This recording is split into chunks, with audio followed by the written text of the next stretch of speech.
Baruch Dayan Ha'emet, we praise the Judge of Truth. I know to whom I'm speaking, so if you have one of these fancy schmancy cell phones, turn it off, set it to stun, put it on Do Not Disturb. Somebody doesn't know you are here, and during the service, it rings, and you're like, oh, can't believe it. Like right now, see this? It's ringing right now.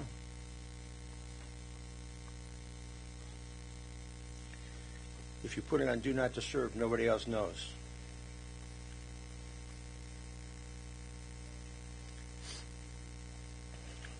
So we begin with Psalm 121. Esai enai el haharim me'ayin yavo Ezri. Ezri me'im Adonai oseh shamayim va'aretz. Al yitein lamot raglecha al yanum shomrecha. Hine lo yanum v'lo yishan shomer Yisrael. Adonai shomrecha, Adonai tzidcha al yad yaminecha. Yomam hashemesh lo yikatka v'yareach b'layla. Adonai yishmarcha mikol ra yishmor et nafshecha. Adonai yishmar tzidcha v'wecha me'ata v'ad olam. I lift up mine eyes unto the mountains, from whence cometh my help. My help cometh from the Lord, maker of heaven and earth. The Lord will not let your foot give way. Your protector will not slumber. See, the protector of Israel neither slumbers nor sleeps. God is your guardian. He is your protection at your right hand. The sun shall not strike thee by day, nor the moon by night. The Lord will guard you from all harm. He will guard your soul, your going and your coming, now and forever. And also let us recite the 23rd Psalm in English together. The Lord is my shepherd, I shall not want. He maketh me to lie down in green pastures. He leadeth me beside the still waters. He restoreth my soul. He guideth me in straight paths for his name's sake. Yea, though I walk through the valley of the shadow of death, I will fear no evil, for thou art with me. Thy rod and thy staff, they comfort me. Thou preparest a table before me in the presence of mine enemies. Thou hast anointed my head with oil. My cup runneth over. Surely goodness and mercy shall follow me all the days of my life, and I shall dwell in the house of the Lord forever. We have several eulogies this afternoon, to speak about your dear Olga. First, Natalie will come forward with Matthew and Gabriel, or Gabriel, as is it the Hebrew or the English, to speak. Please.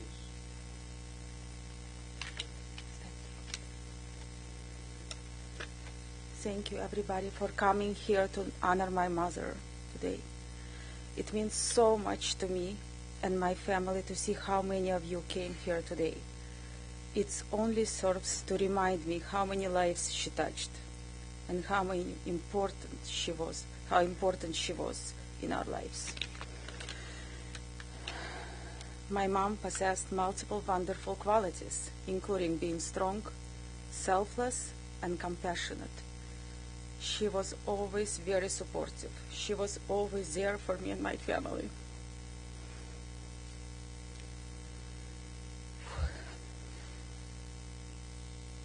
My mom taught me many lessons. It's the most important being how to love and love unconditionally like she did. Even now that she is still no longer physically with us, I feel her invisible presence. I feel surrounded by her love. She was my best friend, my guide, and my cheerleader. And she will always remain my best friend. She will always be with me. Thank you, Mom, for everything you have done for me and given me, and show me what it means to love. Thank you so much, everybody, for being here.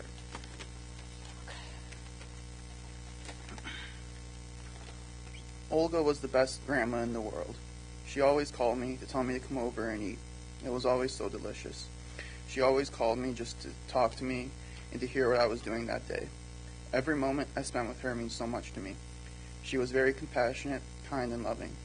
She wanted the best for me and my whole family. She wanted everyone to be successful and healthy. She cared so much about everyone always. I would always send her pictures when I was traveling of the places I would go and see. She was happy to see me exploring the world. She always told me to have a good time, to have fun, and to spend my time well. I'll always cherish the moments we had together. Her loving kindness will never be forgotten. I miss her very much, and my world will not be the same without her. I hope she is in peace now.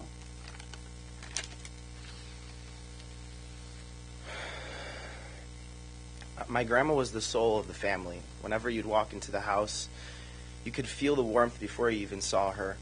But when you saw her, it felt even warmer. My grandma always told me to never argue with my brother, to be successful, to be happy, to love one another. She loved my girlfriend, Abby. And I know that's something that she wants me to continue to do, is share that warmth and to make sure that whenever you walk into a house in our family, that you feel that powerful presence of somebody who loves you, somebody who wants to take care of you and only see the best for you. I will always, remember my grandma more than just a grandma, but as somebody who shined a light in a dark world. I'm just grateful I got to know her, and I'm even more grateful all you guys did too. Thank you.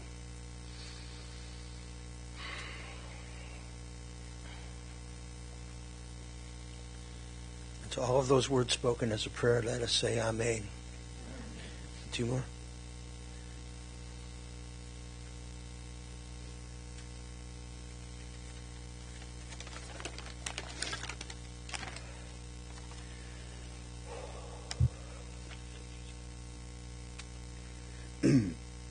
I'd like to share a couple of things about my mom.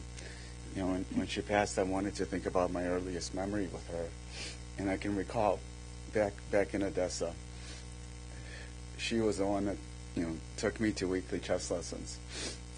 Before that, she took me for a meal. We always stopped for my favorite, pinmeni. Many of you know it's a Russian dumpling, and it was my favorite because she, set it on the table every time I would visit Cleveland. I mean, I can still see this. It was so long ago, almost 40 years ago, when we were at those restaurants, and I can almost see it if I close my eyes. Thank you all for coming to pay respect. I mean, many of you know my mom, and the ones that know her well, she loved birthdays and celebrations, and she hosted a lot of birthdays and celebrations. But one thing that she did, which for me, was she would always remind me of everyone's birthday. She would call if it was anyone's birthday in the family, and she would call in the morning and say, "Timurchik, it's so-and-so's birthday, and you should call them before the end of the day," because she knows people, when they get calls on their birthday, they get a lot of joy from it. And I'm going to tell you right now, I'm going to miss those calls and those reminders. Her family was number one, no question about it. Anything she could do for me, for my sister, for her daughter-in-law Elise, for our kids, Russell, Annie, for Matt, Gabe, anything she could do, she would do. She supported us. She loved us unconditionally. We live in Austin, Texas, and it's not easy to always get up here for her to travel to us. But we always try to find a weekly FaceTime call.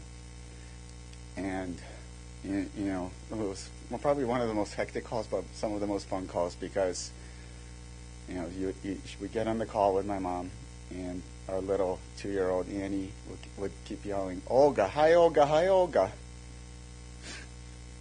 And Russell's just showing her the toy he's playing with. But she loved the kids. She loved them. I can tell you right now, we're going to miss those calls. And I'm going to miss you, Mama.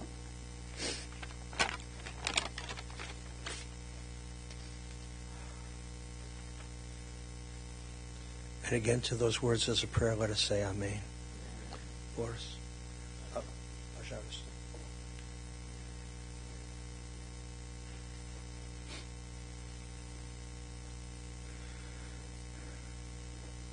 I was good in making toasts during our celebration about Olga, about members of our family, and Olga always was happy to hear my words.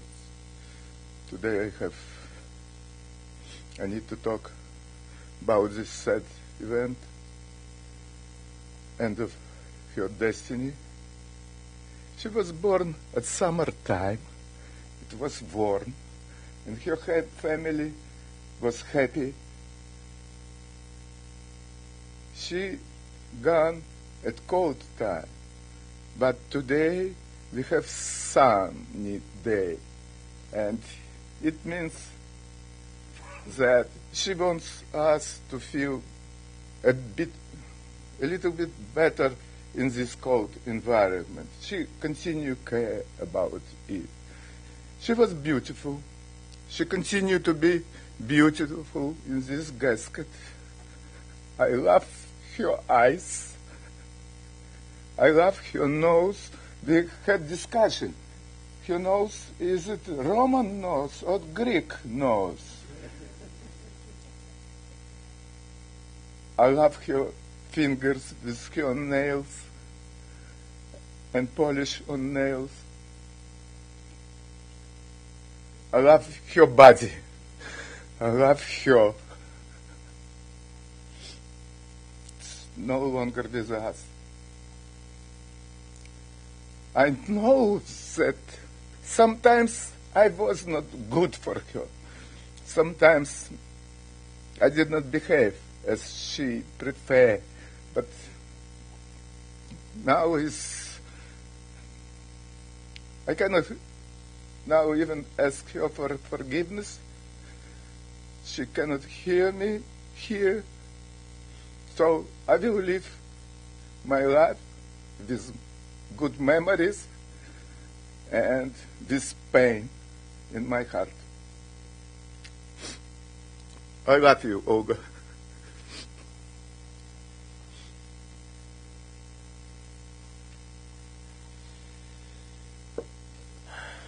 And again, even prayers are painful. So let us say Amen.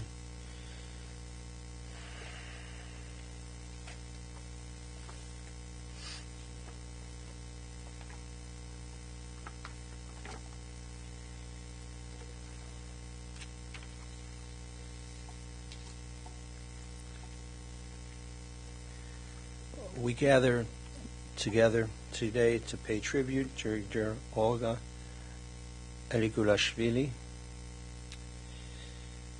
She was a loving person, and she cared for you, and she cared for others. She liked to plant flowers in the front yard, and then she would care for the flowers. She was a very caring person. She loved to read. She was an intelligent woman. She was a fast reader. She could read books fast. She was born, like Boris said, in the summertime. She was born July 3rd, 1947, in Odessa, Ukraine. Her parents, Eshel and Rosa Koshavatsky, both of them are of blessed memory. She is survived by her older brother, Jacob. The family lived in Odessa, as you know, the former Soviet Union. And the family was like most Jews, I imagine, just trying to survive in the clutches of communism, waiting in line for hours for the opportunity to buy bread, buy some food, to go from store to store, and to live life and to deal with, anti-Semitism. And less than 1 year after Olga was born, less than 1 year, the modern state of Israel was born. And the impact upon the Jewish community and the Jewish people was tremendous. There were millions of Jews in Russia, and I would like to share a story, a true story, about how deep the Jewish roots go. So almost 77 years ago, in 1948, Golda Meir went to Russia, the former Soviet Union. And she was the first Israeli ambassador. And no one knew how the Russian Jews would respond, because there had been no legal Jewish education in Russia since the Bolshevik Revolution in October 1917. And, the Israelis thought perhaps, all the Jews are gone. They thought maybe. The state of Israel had been just declared, and the government of Joseph Stalin had been the second country to officially recognize the nation. Yet, local Jews were warned to keep away from this new Israeli delegation. And the Israelis were also were told, stay away from view of Russian relatives, because, just stay away. Even your own relatives. And there was someone who wrote in the Pravda newspaper then, his name was Ilya Ehrenberg. He said, the state of Israel has nothing to do with the Jews of the Soviet Union. There's no Jewish problem here. And therefore we have no need for Israel. And so the word spread in the fall of 1948 that Golda was going to be going to Rosh Hashanah services at the Choral Synagogue in Moscow. And it was 1948, and it was October of 1948, and tens of thousands of Jews showed up at the Choral Synagogue in Moscow. And Golda wrote in her autobiography, she said, instead of the 2,000 Jews that usually show up, a crowd of close to 50,000 Jews were waiting for us. She wrote this in her autobiography.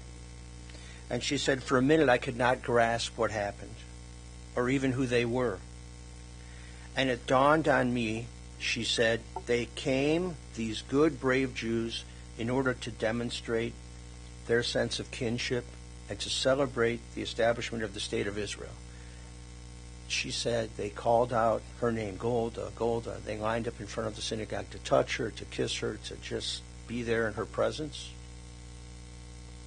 And all she could say as she made her way through the crowd, she didn't know any Yiddish really. All she could say was Gedank, Gedank. Thank you, thank you. Thank you for being here, and thank you for remaining Jews. And it's a similar sentiment with us here this afternoon in Cleveland. As we look at one another, even in our sadness, and even over the deterioration and the death of your dear Olga, a sense of gratitude we have for such a fine woman should well up in our hearts, a real sense of gratitude. And she was a fine Jewish woman. And so as we are here, we say thank you for remaining Jews. You left the former Soviet Union in 1989, and you're still Jews. Thank you. She was born here. She was born in Odessa, Ukraine. And Boris said we were married 55 years. We emigrated to Cleveland in 1989 to build a better life for our children and one day for our grandchildren.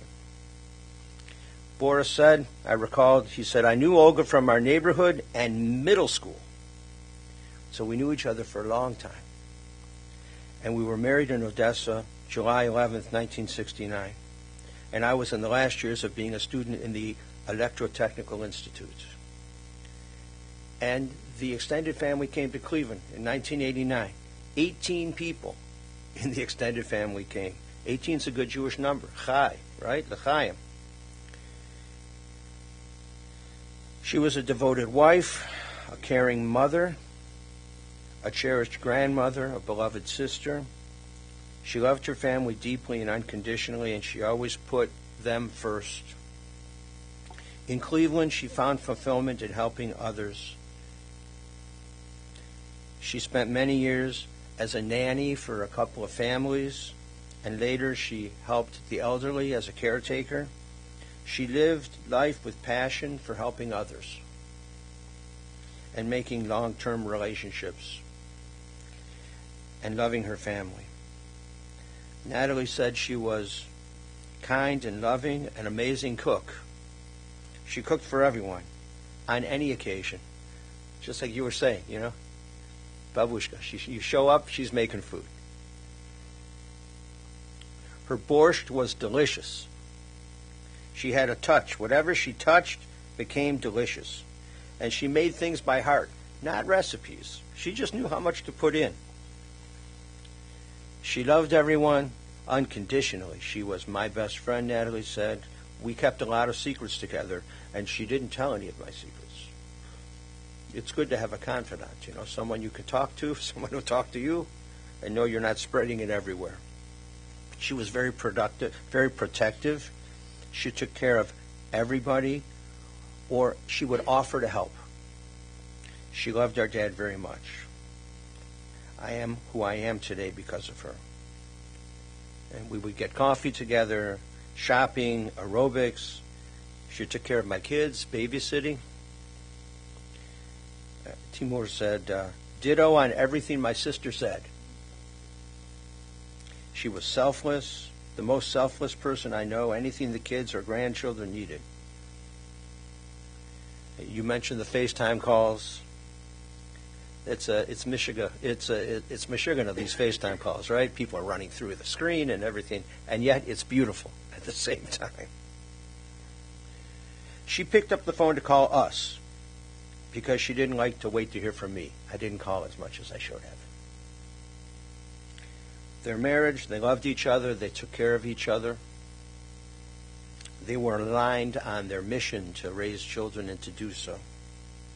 She wanted to come to the U.S. to make a better life for us and for better opportunities. And when she came here, she had to learn English. She did quality control work in Odessa, and here she was a nanny, and she was so good with kids, and she was a full-time nanny for many years. And then, after those kids grew up and they didn't need her anymore, because that's what happens with children, they grow up, she helped the elderly. And those people were lucky because she was helpful, and she could cook. So they got somebody who was helpful and a great cook. Life here was a big change, and she adapted well to it. And many of you know that personally. So she had a stroke in December on the 21st. And they tried and tried and tried, but she was never able to wake up from that stroke.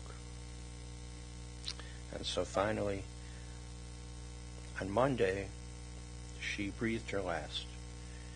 And now she is at peace, and just as Shabbat is a time of rest and peace, now for her there's no more deterioration. There is just rest and peace. Even as sad as it is, for her there's rest and peace. Judaism teaches the soul returns to God. And so we believe in something. It's a time. It's called Olam Haba, the world to come. It's not a place like this is a place, and we'll place the casket in the ground. It's a place. It's a time. God will take care of her soul in this eternal time called Olam Haba. One day, not in a hurry, one day, when we all go, we will be with our loved ones in this eternal time, Olam Haba. We learn this in Ecclesiastes chapter 12, verse 7. The dust returns to the earth as it was. The spirit returns to God who gave it. You have many, many memories filled to overflowing. And we give thanks to God for the gift of this life. We would have hoped for many more years in health. And although that was not to be, we are grateful for the years we had with her and the times we had with her. We also have sent along a prayer book and a Haggadah with her to provide respectful burial for holy books of our tradition, as well as for her remains as her body. And the Haggadah also, because just as the Haggadah tells the story of our ancient liberation from slavery and from bondage, now she is liberated also from the deterioration and the aftermath of the stroke. She is liberated. Her soul is now free to return to God. And so we conclude with words from the first chapter of the book of Job. Adonai Natan, v'Adonai Lakach, Yehi Shem Adonai Mevarach. The Lord hath given, the Lord hath taken away. Blessed be the name of the Lord. And let us say Amen. Oseh shalom bimromav, Uyase shalom aleinu ve'al kol Yisrael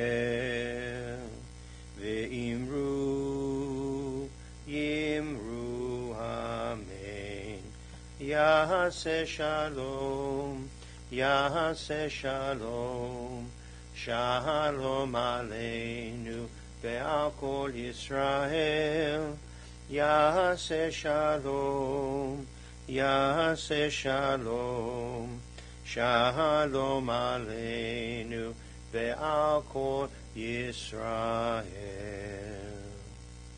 May God, who causes peace to reign in the high heavens, cause peace to rain down upon us, upon all Israel, and upon the soul of our dearly departed Olga.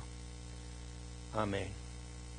So in a moment we will do El Malei Rachamim, and after El Malei Rachamim we will go to the cemetery. We'll go in procession to the cemetery. It's cold, so outside it will be a little bit more brief than it would ordinarily if it was in July, like when you were married and when she was born. So we will go. We will do a couple of prayers at the grave, and then people are invited to come to Europa restaurant. Okay, so when we leave here, if you're going to meet and you're not going to the cemetery, in about an hour and 15 minutes, we'll be at Europa. She will be, if you care to make donations in her loving memory, the first place the family would ask you is to Paralyzed Veterans of America. And if you have other places and organizations to donate to in her loving memory, Pajarustami, please do. Okay? We will say Kaddish for her at our synagogue for the next month, beginning tomorrow night, Friday, for 4 Fridays. Our services are at 7:30 p.m. Temple Israel Ner Tamid. We're on Lander Road, and even if any family members are not able to attend, we still will say Kaddish for her for a whole month. And the kids at religious school and Sunday school and Hebrew school, they're going to say Kaddish for Olga because they need reps on the Kaddish, and it's good to pray for her soul. And we certainly will do that. Please rise for El Malei Rachamim.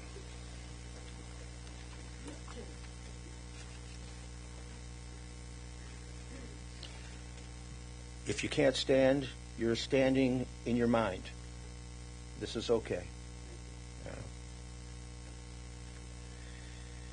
Into your care, O God, we entrust the spirit of Olga Eligulashvili. For you keep faith with your children in death as in life. Sustain us that we may meet with serenity the mysteries that lie ahead, knowing that when we walk through the valley of the shadow of death, you, O God, are with us, a loving friend in whom we put our trust. You are the life, the light of our life, our hope in eternity. El Malei Rachamim, Shochen Bamromim, Hametzeh Menucha Nechona, Tachat Kanfei Hashchina, Im Kedoshim Utorim, Gezohar HaRakia Mazhirim, Et Nishmat Olga Eligulashvili Shalach Olama Ba'al Harachamim Yastirei B'Seiter Kenafav Le'olamim Vayitzro B'Tzro HaChayim Et Nishmata Adonai hu natanata v'tanuach b'shalom al mishkava v'nomar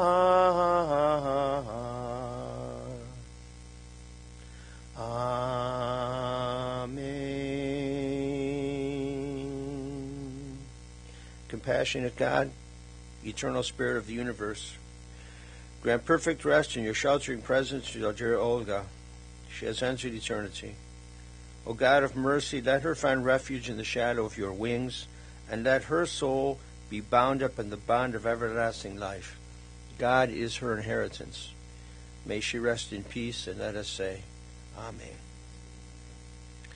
The funeral director will now come in and give us directions for the processional.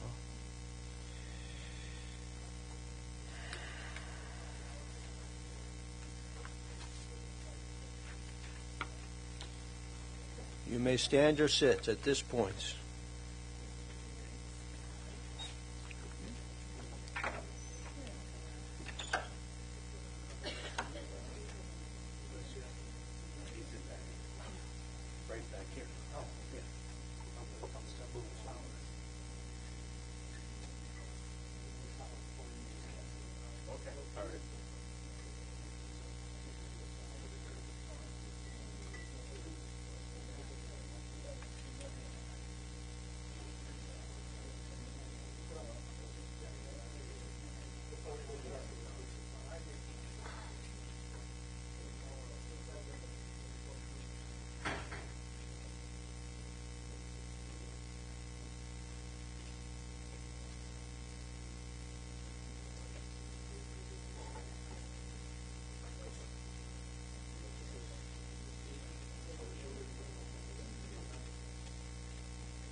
All those,